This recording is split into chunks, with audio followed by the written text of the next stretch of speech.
all know that sewing machine makes a clack-clack sounds.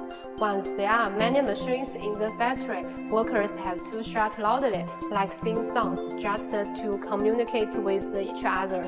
Over time, this can cause headaches, brain strain, and tinnitus. So let's take a look at Jack's Soundproof room. Hello, could you please help us introduce this soundproof room? Our soundproof room is composed of sharp acoustic materials. Its background noise is less than or equal to 30 decibels. It is equipped with a complete set of German high-test noise analysis software and equipment.